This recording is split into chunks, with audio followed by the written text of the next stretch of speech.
விவோல இருந்து Y30 அப்படிங்கிற ஒரு என்ட்ரி லெவல் ஸ்மார்ட் ஃபோன் வந்து மார்க்கெட்டுக்கு அறிமுகப்படுத்தி கொண்டு வந்திருக்காங்க. ஸோ இந்த விவோவோட Y30 ஸ்மார்ட் ஃபோனோட பாசிட்டிவ் என்ன, நெகட்டிவ் என்ன, மேலும் இதில் இருக்கிற ஃபீச்சர்ஸ் என்ன அப்படிங்கிற முழு விஷயத்தையும் இந்த வீடியோக்குள்ள பார்க்கலாம். ஸோ வீடியோக்குள்ள போக முன்னாடி மறக்காம சேனல் சப்ஸ்கிரைப் பண்ணுங்க, பக்கத்துல பெல் ஐகானை பிரஸ் பண்ணி ஆல் அப்படிங்கிற ஆப்ஷன் சூஸ் பண்ணி தொடர்ந்து உங்க ஆதரவு தாங்க. இப்போ நம்ம வீடியோக்குள்ள போகலாம்.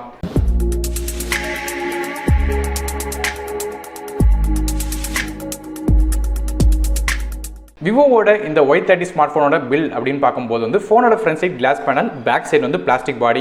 இந்த பிளாஸ்டிக் பாடியில் வந்து ஒரு டிஃப்ரெண்டான ஒரு சன்லைட் பேட்டர்ன் மாதிரி இந்த கேமரா சைடில் வந்து உங்களுக்கு டிஃப்ரெண்டான ஒரு க்ளோ கிடைக்குது, பார்க்கறதுக்கு நல்லா இருக்கு.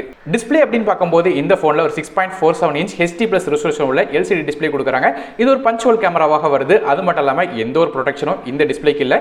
மேலும் ரெசல்யூஷன் பார்க்கும்போது கூட HD+ தான் கொடுத்துருக்காங்க, ஃபுல் HD கூட கொடுக்கல. ஸோ டிஸ்பிளேயோட குவாலிட்டி ரொம்ப ஒன்றும் சொல்கிற அளவுக்கு இல்லை. அடுத்தபடியாக இந்த ஃபோனோட ப்ராசஸர் பற்றி பார்க்கலாம். இந்த ஃபோனில் மீடியடெக்கோட ஹீலியோ P35 அப்படிங்கிற ஆக்டோகோர் சிப்செட் கொடுத்துருக்காங்க. கிட்டத்தட்ட பார்த்தீங்கன்னா மீடியடெக்கோட ஹீலியோ P22க்கு கம்பேர் பண்ணி பார்க்கும்போது கொஞ்சம் அதோட கிளாக் ஸ்பீட் கூடின ப்ராசர், மற்றபடி பெர்ஃபார்மன்ஸ் வந்து ரொம்ப ஒன்றும் சொல்கிற அளவுக்கு இருக்காது. கிராஃபிக்ஸ்க்காக இதில் வந்து IMG பவர் VR G8320 அப்படிங்கிற GPU பயன்படுத்தியிருக்காங்க. ஸோ பெர்ஃபார்மன்ஸ் அப்படின்னு பார்க்கும்போது கேமிங் பெர்ஃபார்மன்ஸ் அந்த அளவுக்கு இருக்க போகிறதில்ல. பப்ஜி லைட் விளையாடலாம், ஆனால் பப்ஜி விளையாடுறது கூட அங்கங்கே ஃப்ரேம் ட்ராப்ஸ் வந்து நோட் பண்ணுவீங்க. ஸோ கேம்ஸ் அப்படின்னு பார்க்கும்போது வந்து கேஷுவல் கேம்ஸ் விளையாடுறதுக்கு இது ஓகேயாக இருக்கும், ஹெவி கேம்ஸ் விளையாடுறதுக்கு இது ஓகேயாக இருக்காது. ஸோ கேமிங் விளையாடணும்னு நினைக்கிறவங்களுக்கு இது செட் ஆகாது.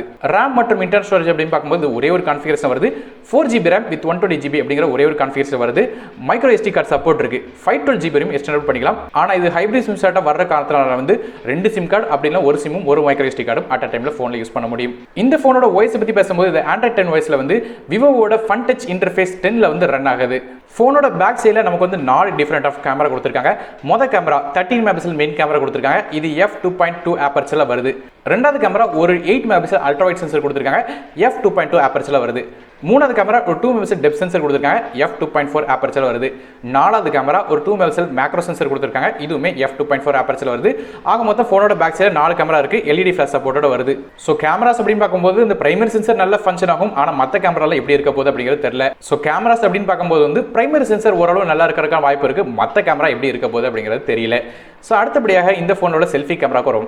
ஃப்ரண்ட் சைடில் ஒரு 8 மெகாபிக்சல் ஃப்ரண்ட் ஃபேசிங் கேமரா கொடுத்துருக்காங்க செல்ஃபிக்காக. ஃபோனோட வெயிட் அப்படின்னு பார்க்கும்போது 197 கிராம் வருது. அது மட்டும் இல்லாமல் இந்த ஃபோனில் வந்து dual 4G VoLTE, single band wifi, Bluetooth 5 மாதிரியான சப்போர்ட்ஸும் இருக்கு.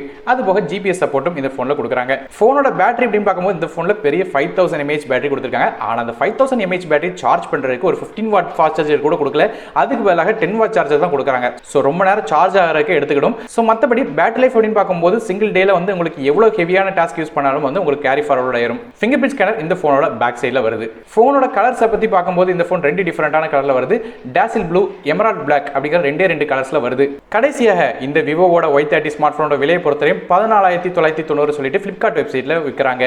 இந்த 14,990 ரூபாய்க்கு இந்த ஃபோன் ஒர்த்து தானே அப்படின்னு கேட்டிங்கன்னா வந்து பேக் சைடில் பிளாஸ்டிக் பாடி, ஃப்ரண்ட் சைடில் HD+ ரெசல்யூஷன் டிஸ்பிளே, அதுவும் எந்த விதமான ப்ரொடெக்ஷனும் கிடையாது. ப்ராசஸர் கூட மீடியாடெக் ஹீலியோ P35 சிப்செட் தான் கொடுத்துருக்காங்க. இது போக வந்து இந்த ஃபோனில் ஃபாஸ்ட் சார்ஜரும் கிடையாது. ஸோ இந்த மாதிரி பல விதமான நெகட்டிவ் தான் இந்த ஃபோனில் இருக்குது, தவிர பாசிட்டிவ்னு சொல்கிற அளவுக்கு ரொம்ப ஒன்றும் பெரிய விஷயங்கள் இந்த ஃபோனில் இல்லை. ஸோ கிட்டத்தட்ட பார்த்தீங்கன்னா 17,000 ரூபா பேக்கேஜில் வந்து என்னெல்லாமோ கொண்டுட்டு வரலாம், ஆனால் இந்த இப்படி ஒரு பேக்கேஜ் வந்து விவோ வந்து கொண்டு வந்திருக்காங்க. ஸோ இது ஒரு நெகட்டிவான விஷயம் தான். ஸோ இந்த 17,000 ரூபா செக்மெண்ட்டில் வந்து நல்ல ஃபோன் வேணும்னு நினச்சிங்கன்னா வந்து ரீசெண்டாக கூட போக்கோல வந்து M2 Pro smart phone launch பண்ணிருக்காங்க. அதோட வீடியோ கூட வந்து போட்டிருக்கேன், மேலே கார்டு கொடுக்குறேன், செக் பண்ணி பாருங்க. ஸோ வீடியோ பயணிச்சா மறக்காம லைக் பண்ணுங்க, ஃப்ரெண்ட்ஸ் மற்றும் ஃபேமிலிஸ்க்கு ஷேர் பண்ணுங்க. சேனல் சப்ஸ்கிரைப் பண்ணி பக்கத்தில் பெல் ஐக்கனை பிரஸ் பண்ணி ஆல் அப்படிங்கிற ஆப்ஷன் சூஸ் பண்ணி தொடர்ந்து உங்க ஆதரவு தாங்க. நானும் டெக் இன் தமிழுக்காக மற்றொரு வீடியோவில் உங்க செய்ய நன்றி, வணக்கம்.